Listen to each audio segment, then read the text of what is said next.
Hello, friends, and welcome to I Know I Belong When, an innovation, unbiased production where bold voices, curious stories, and authentic impact amplify knowing that you are invited, seen, heard, and needed. I am your host, Christopher Bylone, Principal Strategist at Innovation Unbiased. This is more than a conversation. It is a movement, a mirror, a megaphone, one where raw truth meets radical hope. Welcome back to the show. Today's guest is the definition of bold on purpose. Meet Courtney Turich, MedTech exec, certified coach, and the voice behind Bold Moves, Confident Choices. She is a small-town Indiana original who turned audacious decisions into a career playbook, backpacking solo across Australia, then rocketing through the medical device world with 9 quota-crushing years and 7 promotions later. You might also recognize her from Shark Tank. Yes, that Courtney Turich, who walked in with the monkey mat and walked out with a deal from Mark Cuban and Lori Grainer. Season 5, Episode 22, Receipts in Hand. Today, she is the Global Vice President of Sales and Marketing at Cooler Heads Care, helping people undergoing chemotherapy keep their hair and their dignity while they fight like hell. That is innovation with a heartbeat. Her motto is simple and non-negotiable. Be bold, be confident, be you. Expect straight talk, zero fluff, and a masterclass in turning change into a catalyst.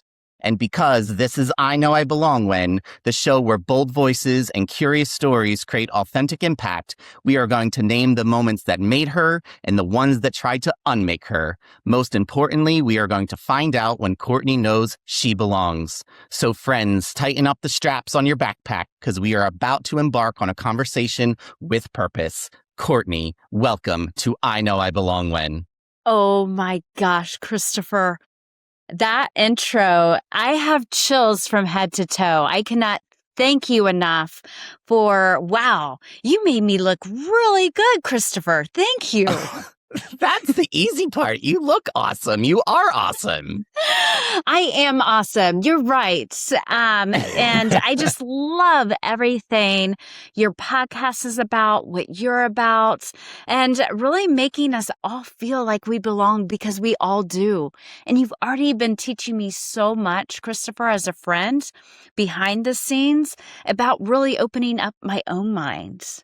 Yes. Well, I appreciate you as a friend and the conversations we have had over lunch and coffee about me starting out on this journey. You know, I cannot have done this without folks like you in my network supporting me. So I just really appreciate everything you have done just recently for me as I'm embarking on this new thing. Of course. So thank you. I mean, Christopher, let's be real, and I hope your audience knows. When you decided to move forward with this, there was no stopping you. You had blinders on, and you went from a 0 to 1,000. And that is no joke. And you're laughing because you know it's true. Yeah. Well, I don't do anything easy or small. So, if I'm going to do this, I'm all in, right? So speaking about being all in, let's get this conversation really started. So what are you unapologetically obsessed with right now? A practice, a tool, or a mindset that our listeners could steal before this episode ends? Yeah, what a powerful question to reflect on, Christopher. You know, what I've really leaned into for myself to make sure that I stay grounded is my morning routine. I know we hear that from so many people, but I've been tweaking it. I've been, manipulating it to make sure that it feels really good for my soul and it reminds me of the person I am. So one of those things, to just walk you through what that looks like, I get up anywhere between 4:30 and 5. I don't set an alarm. I let my body naturally wake up. Yes, you're laughing. I am an early bird, an early riser. So am I. Okay, So good. am I. Because early riser also means I go to bed early, right? Well, at least I do. I don't know about you, Christopher. But when I get up, the first thing I do, of course, I take my vitamins, I drink my water, I get my cup of coffee, but I go sit on my couch with my laptop with my fireplace on right now. And the first thing I do is I go to YouTube and I do a morning meditation from something that really catches my eye from just a morning mindfulness, reminding myself that I am strong, reminding myself that I can do anything I put my mind to. And for me, that allows me to breathe, take a moment for myself before I start really jumping into the craziness of the day. Y- Yeah, I also find I'm a morning person as well. And I really enjoy the quietness of the mornings Mm. before the world, quote unquote, wakes up, Yes, and can center myself and say, okay, what are the priorities of the day? Sometimes they have changed overnight, right? Because you went to bed thinking one thing and you woke up and there's things you need to react to and saying, okay, how does the priorities change? But having that moment just to kind of take a breath and yes, center yourself and say, okay, what is the most important thing to be done today and get that tackled and then work on everything else. absolutely. Being in that darkness and just being with myself and getting my mind aligned and straight and reminding myself that I'm a priority, that's Yes. powerful. Yes, that is really powerful because that's where you find your own sense of belonging and making sure that, you are belonging to yourself before you go out into the world. Right. So you have a personal mantra that is be bold, be confident, be you. Where did that language come from? And when did it first start to project you into a room that wasn't built for you? Yeah. So it was after I had experienced, so I've been in the med device for 25 plus years, Christopher. You mentioned that in the intro. But there was a point that I took a stint. I did my Shark Tank company. I walked away for a few years and I eventually came back to the space. Reality Mm, is, my Shark Tank experience was amazing. I learned a ton, but I wasn't going to make enough money to survive in this world. Right, I know. Everybody thinks we go on that show and we become multimillionaires. I wish it was that easy, but nothing is that easy in life. no. When I came back to medical device, I found this new stride with myself. And I took a moment to reflect back of what is going on? Why am I having so much success? What am I doing differently than I was doing before? And I happened to be walking through a hotel. I was on the road all the time. And there was a sales meeting taking place, and I saw the signs, be bold. And then I saw something about be confident. And it was like this aha moment for myself Mm, of, oh my gosh, I'm having all the success because I'm finally being bold with my questions, getting in front of the right people. I didn't have that fear hanging over me. I was confident in who I was. Like I held myself with this ease, but with this energy that I knew when I walked into a room, I gained presence. And mm, last, I had become myself. I wasn't putting on a facade. I wasn't putting on a mask. I was showing my true colors. And when I was able to do that, I built this instant connection with others. People mm. instantly started to trust me. And yeah, that was a really cool moment, Christopher. Yeah, that's really powerful because when you find who you are and you are given the opportunity to be yourself and show up unapologetically as your authentic self, it's also a way we get to invite people in. I've talked about this before where I say, if we put up a wall, how are we supposed to be invited into a space because we have just put up our own barrier that is not allowing that human interaction to happen? There's a wall between us and others. And Yes. so we have the responsibility to break down that wall. Now we need to be in an environment where it allows us to feel safe to break down that wall. Yes. Sometimes the walls are there to protect us for a reason and that's okay, but making sure that we are in a space where we can break the wall down and be able to be out there as our bold, most authentic self as we possibly can be so that we can be invited into spaces and we can invite other people into our own space. Yes. And Christopher, you know better than anyone too. The corporate world is not designed to allow you to really push to be your authentic self. We're all put in this box, right? Yes. and Oh, very the much so. and the moment you can feel yourself start to climb outside of that box, ooh, that feels good and it's empowering. And once you feel that, have that feeling, you never want to go back in that box. Yes. Oh, hands down. Hands down. I mean, I loved every role that I've had in the corporate world, and I had some amazing bosses and mentors that really allowed me to gain the skills that I needed to gain to be able to do what I'm doing now. However, I am loving the fact that I am my own filter, right? I don't have a VP of corporate communications looking over my shoulder going, Christopher, do you really want to say that? Yes, I do, actually. I do want to say that. And I am my own filter. And so it's really great. And I'm really appreciative that you are also given the space to continue to be your bold, confident self, even though you are quote unquote working in the corporate world, right? From what I have learned since our time together, you have only taken roles where you can stay your bold, confident self and not be put into a box. And You are so, right. Yeah. And, for me, I found that the startup world is more lenient when it comes mm, to allowing you to be your true authentic self because you really need to. Everybody's wearing multiple hats. So when I decided to come back into the corporate space, I told myself I would only work for startups because that mm, allowed me to still feel that fire, the entrepreneurial spirit, yes. and really just be myself at the end of the day.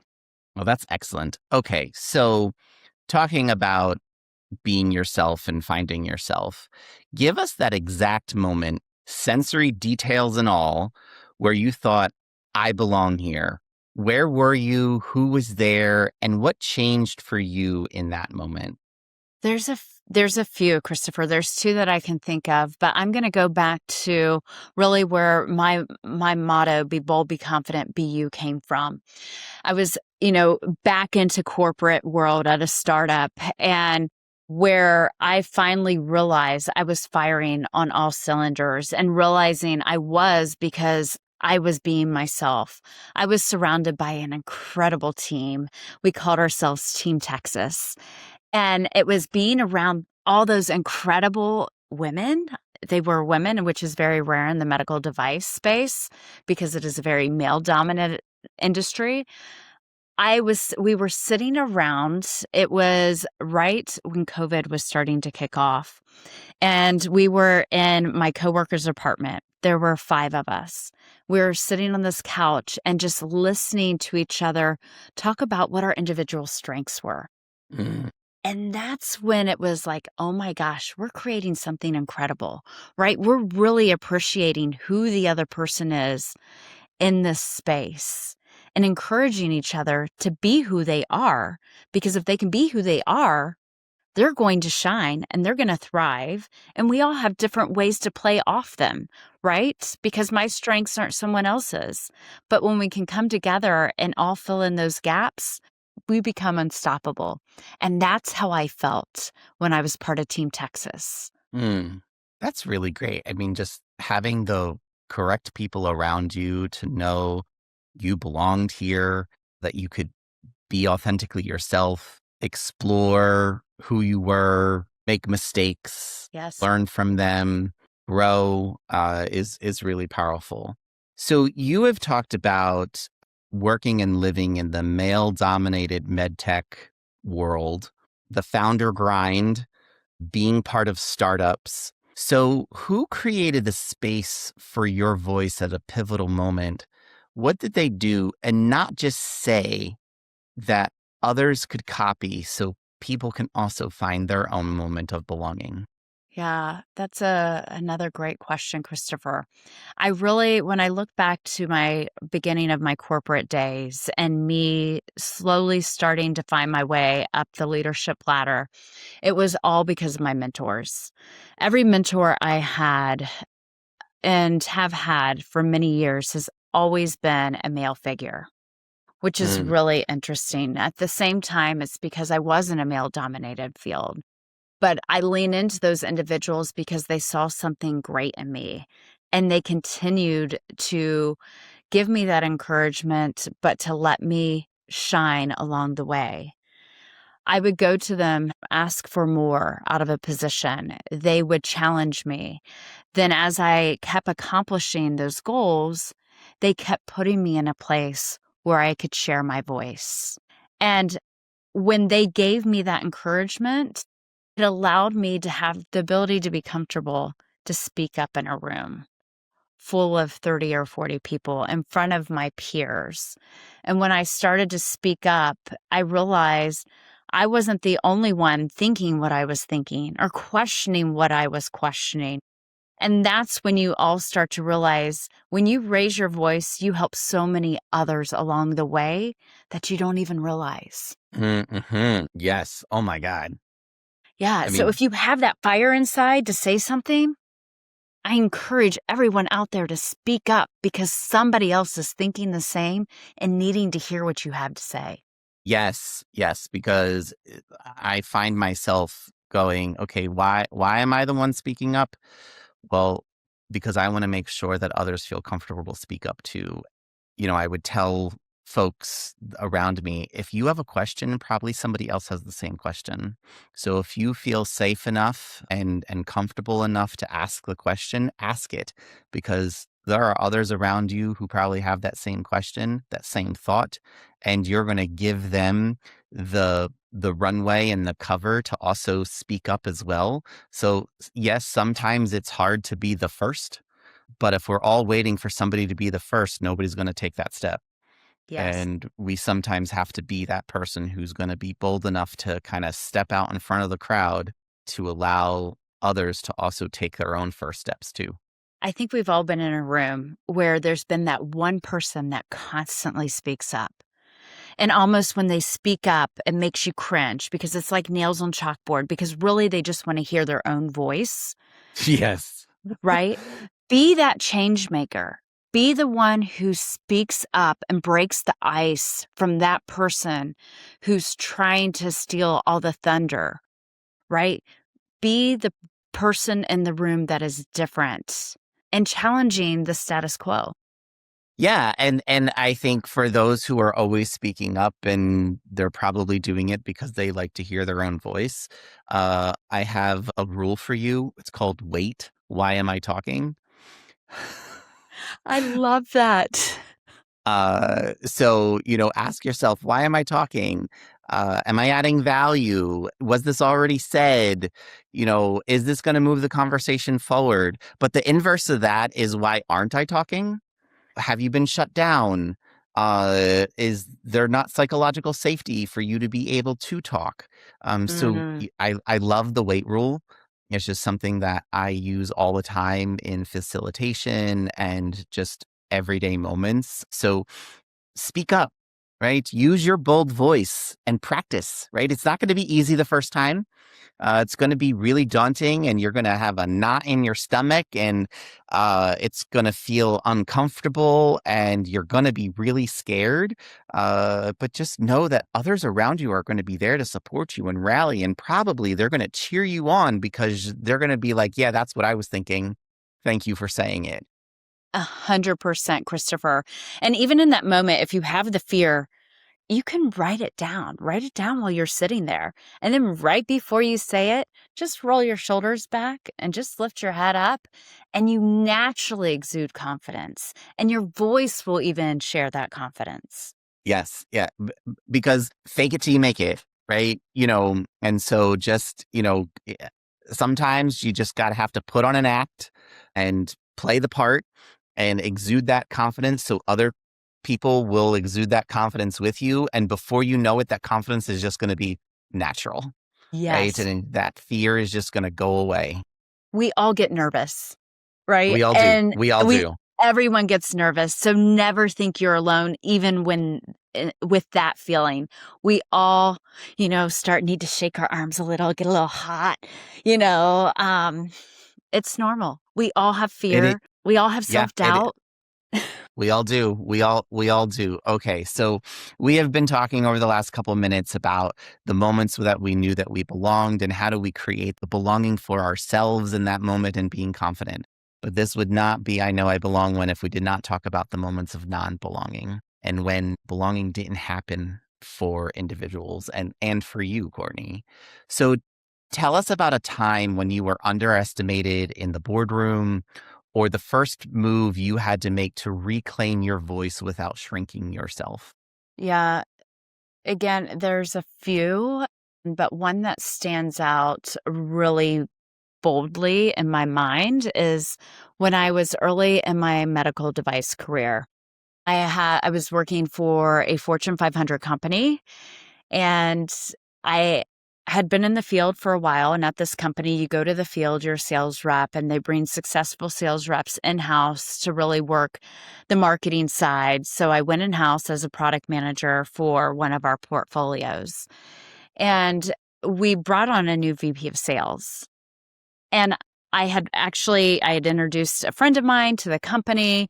He had started the interview process for a sales role. Well, when he got to the VP of sales belittled me to the person that I brought to the company and Mm, said that I have a horrible work ethic and, you know, don't essentially be like Courtney. What I found very interesting about that VP of sales didn't know me. We've never had a one-on-one conversation, and I didn't get to where I was within the corporation without hitting my number, without putting my right. blinders on and putting my head down to actually, show that I could accomplish everything that my male counterparts could. I remember going to my management sharing that I'll never forget how upset I was in the moment, like tears, everything coming down my face, because I really felt attacked as a human. And again, felt it was because I was a woman that I was being singled Mm, out. My manager at the time said he would talk to the individual. I felt like it got brushed under the rug. And at that point, that's when you start to lose your voice, right? You start to mm, feel that you're mm-hmm, unimportant. And I started to second guess everything I was doing. I was guessing myself, maybe I don't work hard. Maybe I'm not good at what I'm doing. And it really I let it get into my head. mm. And it took me a long time to get out. Wow. This is a really powerful example of you're at the top of your career, everything is going well, and one person, one moment could just break it all down and make you feel like you are not who you are and not the successful individual and make you question everything and just almost destroy you. Right. So, how did you come back from that?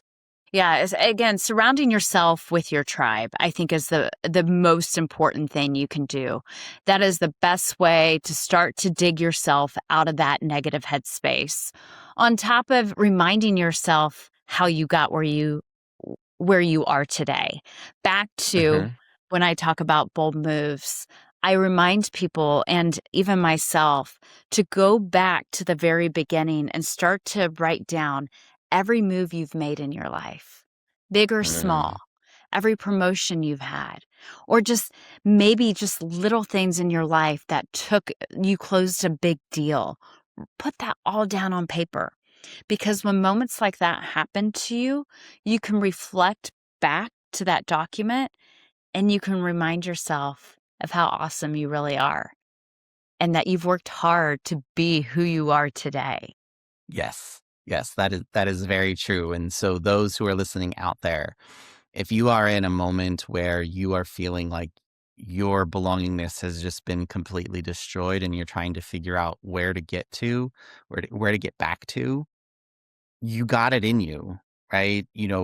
Remind yourself if that means journaling, if that means going and talking to somebody about it, hey, get a good therapist. I have one, to make sure that you do not let those others around you who have tried to destroy you, because you're not destroyed. You may think you are, but you're not.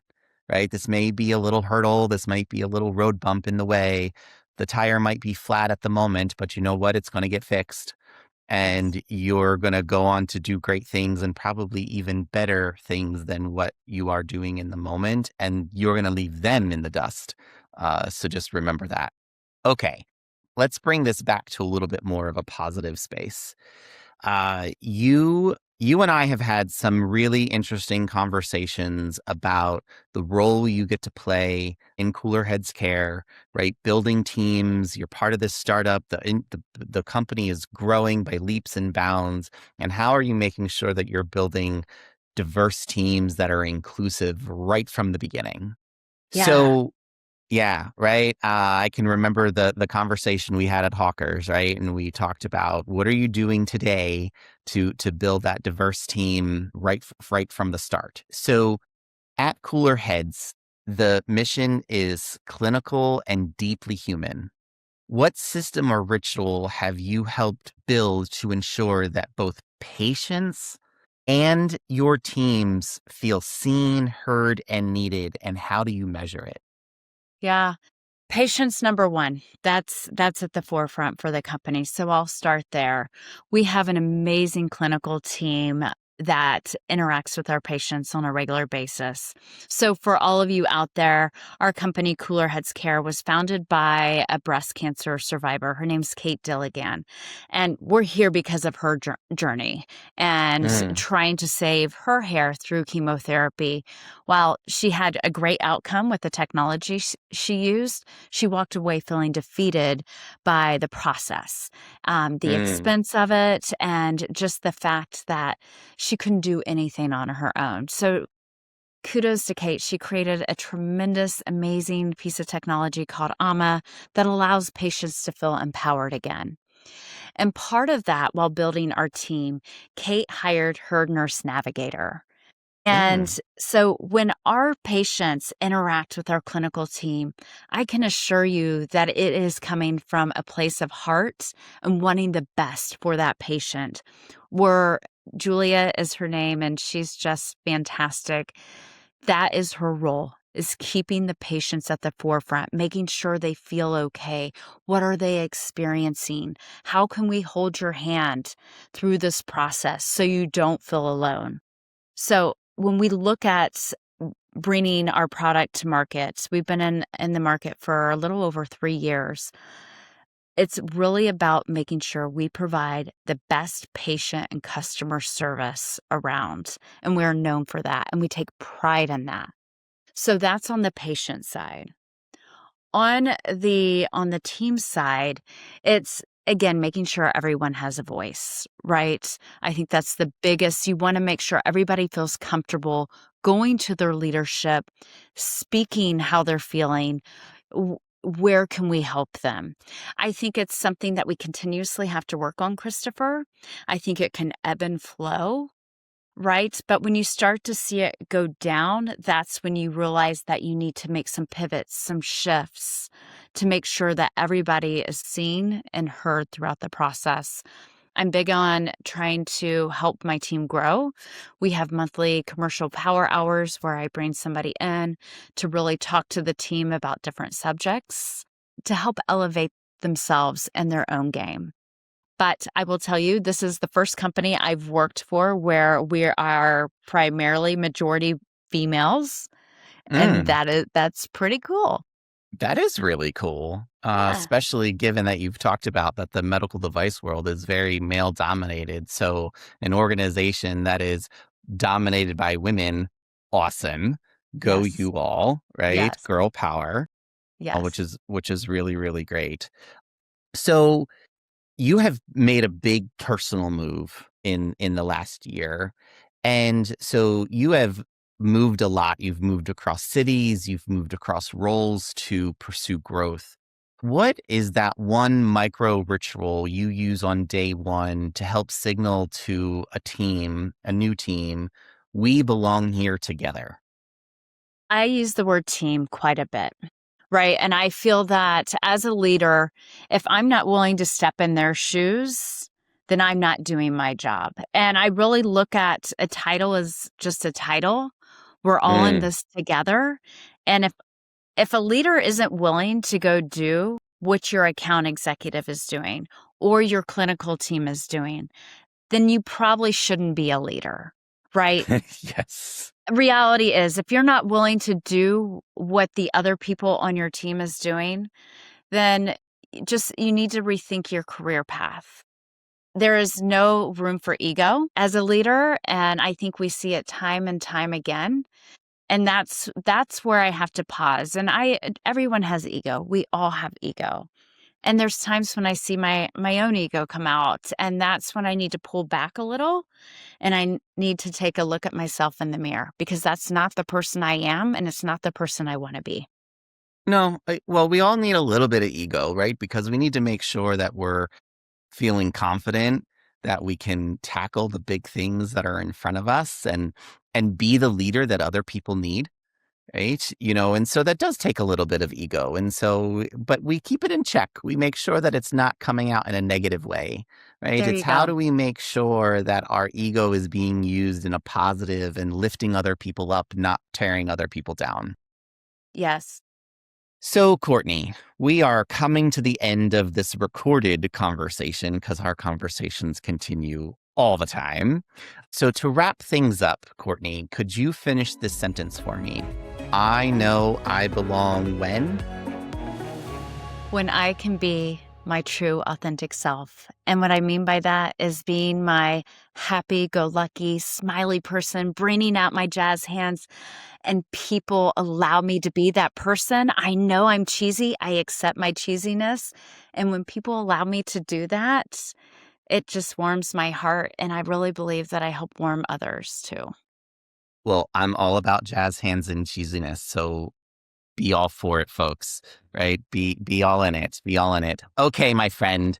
Thank you for this riveting conversation. This has been an absolute pleasure and a great reminder that belonging is not a destination. It is a practice, and it starts with listening. Friends, if this episode has challenged you to move outside of your comfort zone, please follow our show, give us that 5-star review you want to give us, and add a comment of what you will do to champion a culture of belonging today. These actions will help amplify the message to others, and we want to hear from you. Finish the sentence, I know I belong when, and send us a voice note. Your story could open a future episode. Thank you for listening, and know your bold, authentic self is welcomed, valued, and loved. And until next time, remember, you belong here.